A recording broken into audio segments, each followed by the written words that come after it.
It doesn't begin with a fall, it begins with a hesitation, a hand reaching for the rail you never used to need.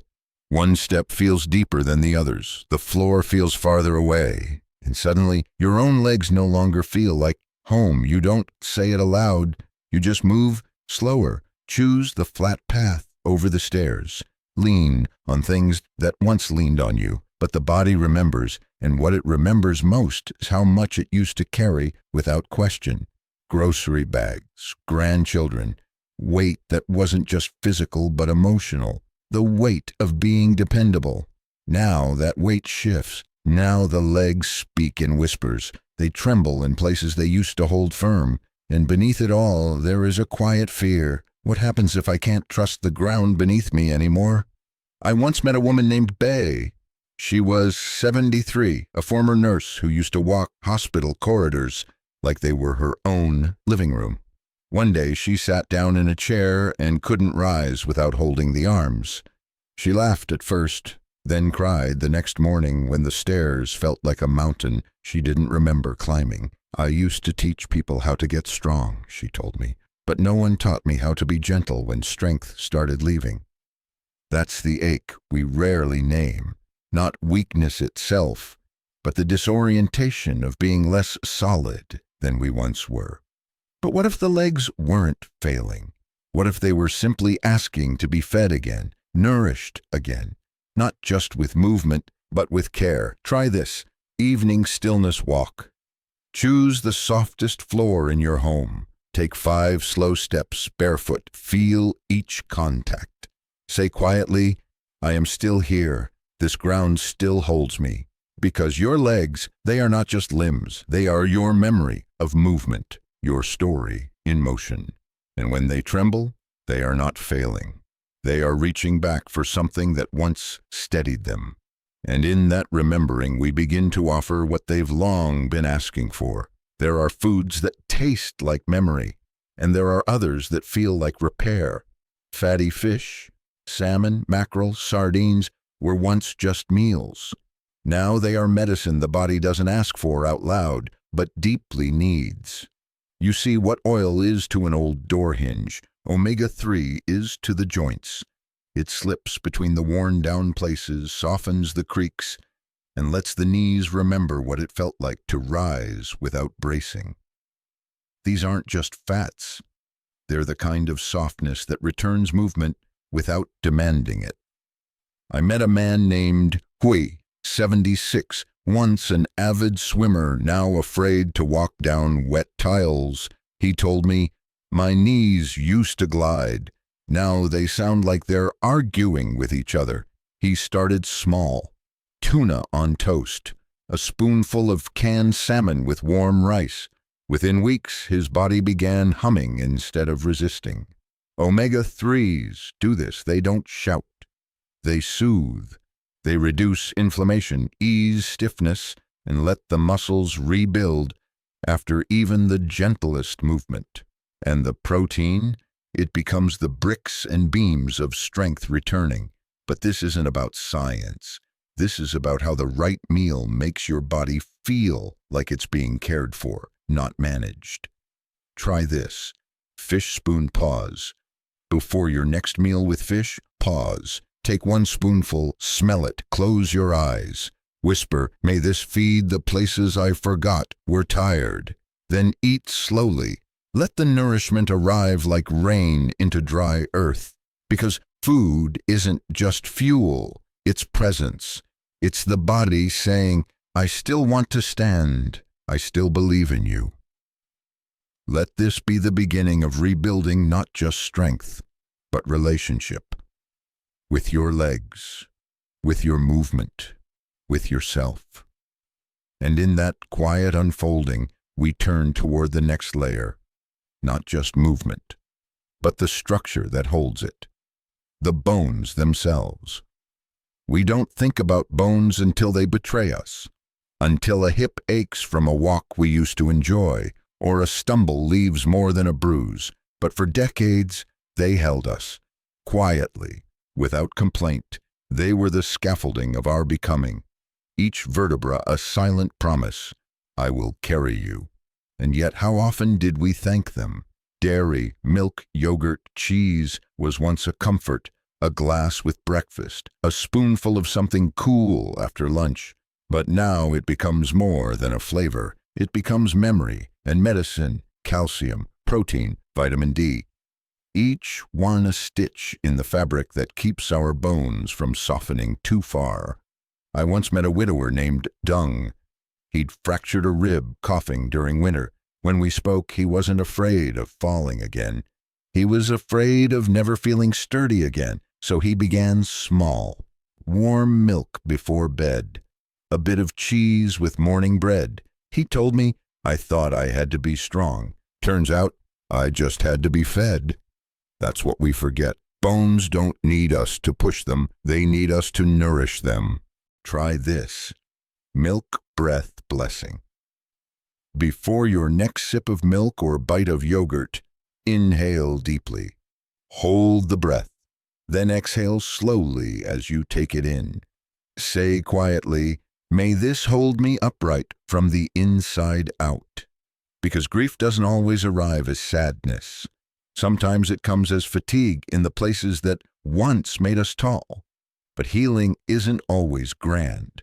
It's slow, subtle, a soft return to feeling like the spine you carry can still carry you. Let this be your quiet repair, not a demand for youth, but a recognition. I still deserve to be held. And in that holding, we find ourselves leaning once more, not just on the body, but into life itself. And now we turn to the green things, to the leaves that catch light and remind the legs how to move lightly again. There's something about green that reminds the body to grow, not wildly, not as it did in youth, but gently, with wisdom, with roots. Spinach, kale, choy, they don't look like medicine, but in their leaves there is memory, magnesium that softens the night cramps, potassium that steadies the pulse, vitamin K that reminds the bones how to stay whole. These are not power foods. They are presence foods. They don't give energy like lightning. They offer it like morning. Quiet, gradual, unfolding. I once met a woman named Nan whose legs had grown tired after knee surgery. She said walking felt like carrying someone else's body.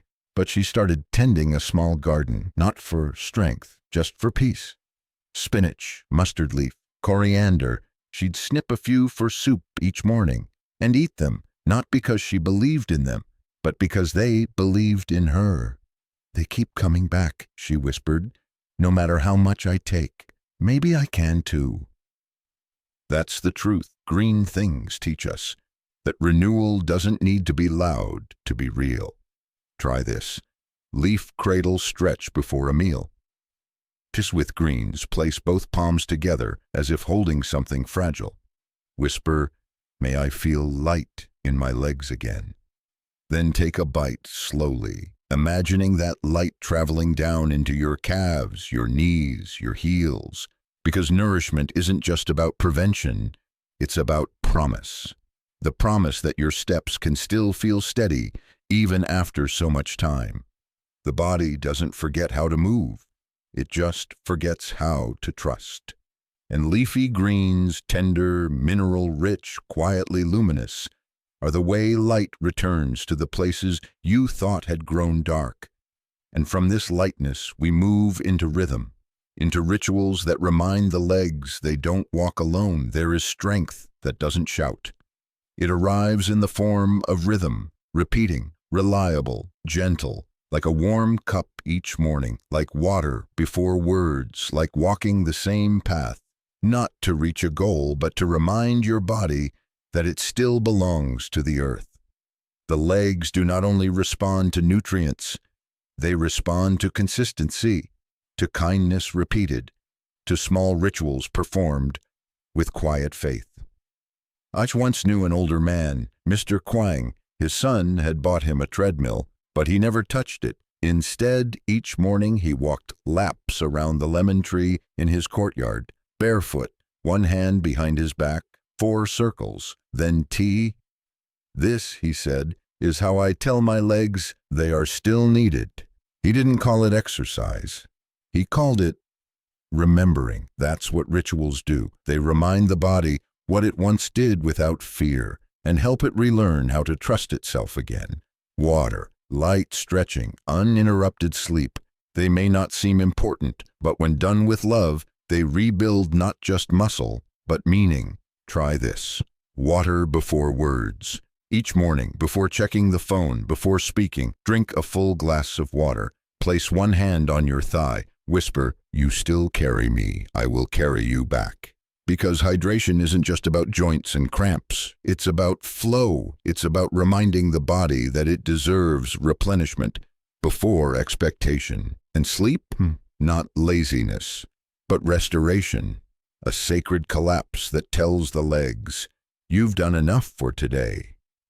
Walking, not for burning calories, but for moving grief through the calves, for letting tension exit the soles and re-enter the soil. These rituals do not fix us. They remember us.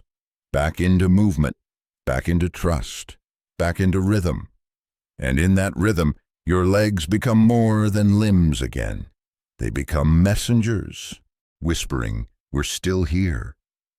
Now we return to them, not as problems to be solved, but as sacred ground that kept us upright for a lifetime. There are days when we forget just how much these legs have carried, not just miles, but moments. First steps across a kitchen floor, long nights pacing with crying children, silent standing at funerals, dances, falls, chores done without applause. And yet, they were there, always, until one day they began to ask to be seen again, not as tools, but as testaments. Your legs were never just functional. They were the bridge between your will and the world. And your feet, not just skin and bone, but roots, anchoring you to earth every time you rose when life tried to push you down. So now, as they grow slower, softer, quieter, you don't owe them urgency. You owe them gratitude. Try this, evening gratitude grounding. Before bed, sit on the edge of your chair or bed. Place both feet flat on the ground. Close your eyes. Whisper, "Thank you for holding me all these years." Stay for 3 breaths. No fixing, no hoping, just recognition. Because your legs may never be what they once were, but they are still yours. And that means you are still here, still walking, still rising, even if it takes a little more time. Food will help. Rest will help. Movement, light, breath, they will all help. But most of all, what helps is remembering that this body was never broken. It was simply asking to be loved more gently. So today, walk slowly, chew slowly, stand slowly, not out of fragility, but out of reverence. The path beneath your feet remembers who you are, even if you sometimes forget. And as you move forward step by step, let this truth stay with you. You were never just trying to stay upright. You were trying to stay connected to the ground, to memory, to yourself.